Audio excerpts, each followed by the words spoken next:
People signed up to speak. First is Aaron Weaver.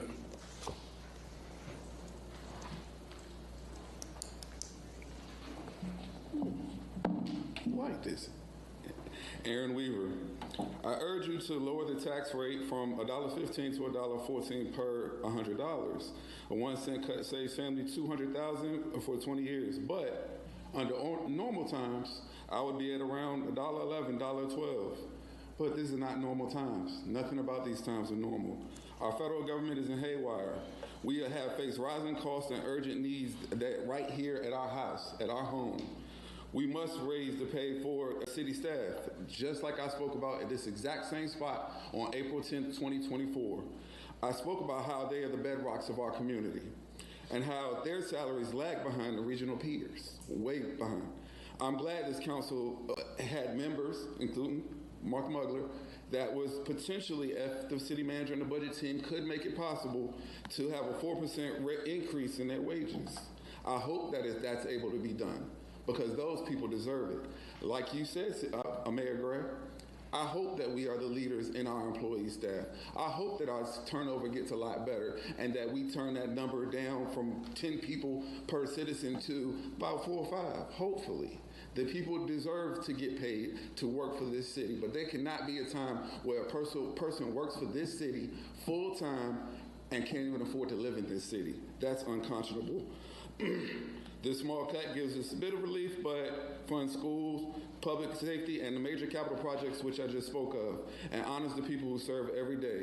So again, like I said, in normal times I'm at $1.11, $1.12, and even if that's even possible, if that comes back and everything is paid and that's possible, then fine. But $1.14 is a compromise that I'm willing to make as long as everybody gets paid. Thank you. On May 14th, 2025. Okay, I'm going to open the public hearing on the manager's recommended budget for FY26. We have 2 people signed up to speak. First one is Aaron Weaver.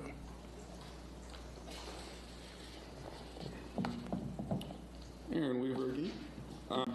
So for the in total budget, and there are a couple of key things, questions that I had that I've recently received answers, but for full public disclosure, I know the city manager will end up talking about it anyway at a later time, maybe not here. But again, the staff is my main thing, my pet peeve. That's what I care about is mainly. But now I want to go on to the Hampton Aquaplex.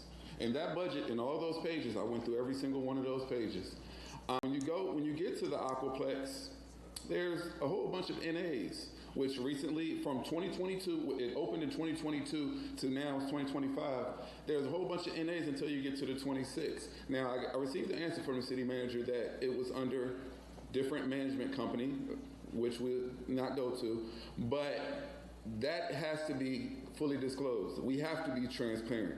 We need those clear performance matrices, attendance, revenues, and me personally, as a person who cares about the budget and looks at the budget, I want to know the backstory, the back stuff behind that. So if it's possible that she can, I've already requested and asked it, so I'm just stating that for the full public record. I'm not saying that, but I want to know those dollars and cents, because I feel like there's some issues, there was issues right there, and I hopefully that the city can make clear with that as well too.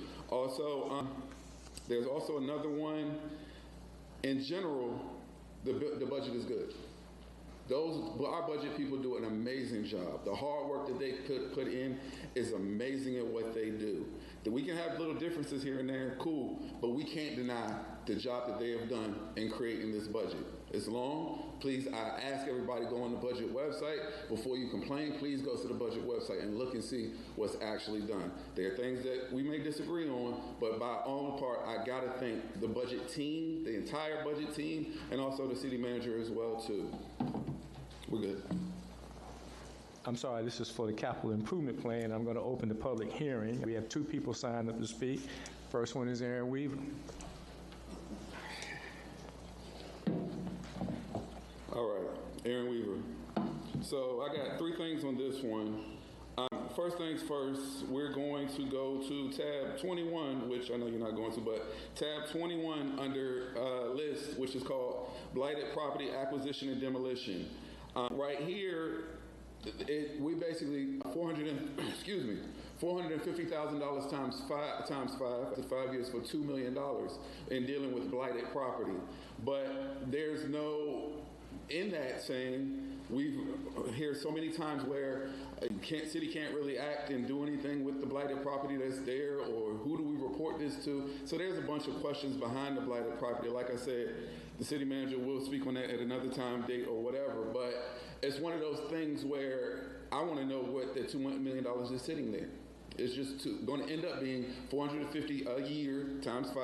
It's going to end up sitting there, or what is going to be used to be done with that?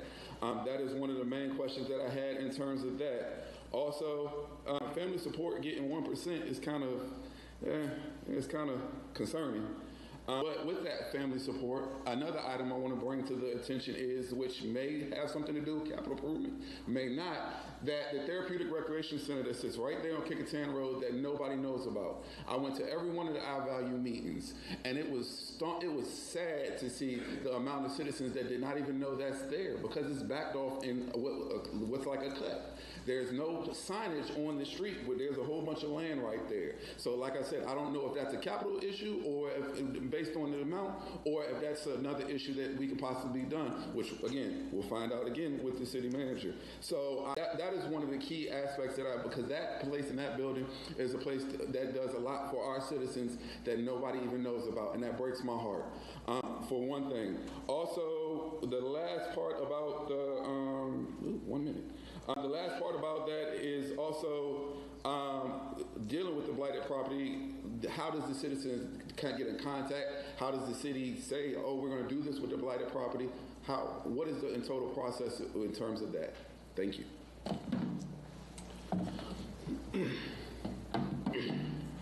How do I do this again? No. Aaron Weaver.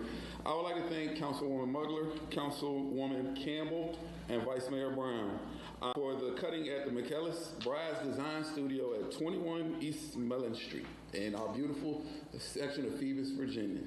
Hampton, Virginia, Phoebus. It was amazingly attended by all the people that attended. It was a packed house, literally. And also, I would like to thank Joe Griffith and the members of the Phoebus Partnership that came out, too. It's good to know that you can support your neighborhood and have a business that comes to, and have council people that will come out to your events. That's very great to know, and we thank you for that. Thank you for the podium. That's very good. I wish I didn't have to have this dude had to do to get a podium, but nice to have a podium, and if a new one is coming, that's cool too. And finally, again, thank you. Sometimes you got to make good trouble. Have a good one.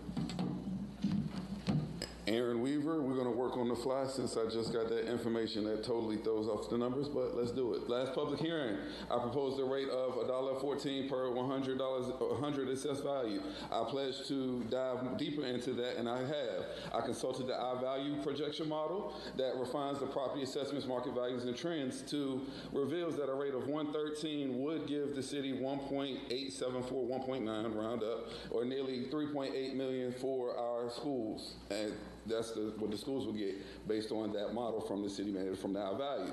They closed, now there's a gap for 0.5% of the actual from 3.5 to 4, and then there's also going to be a gap for other funding as well.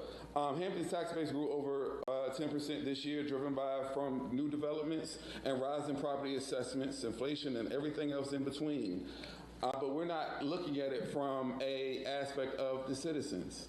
We like to tote that it's been down 1 cent from however long, but we still get those little cards in the mail with $20,000, $30,000, $40,000.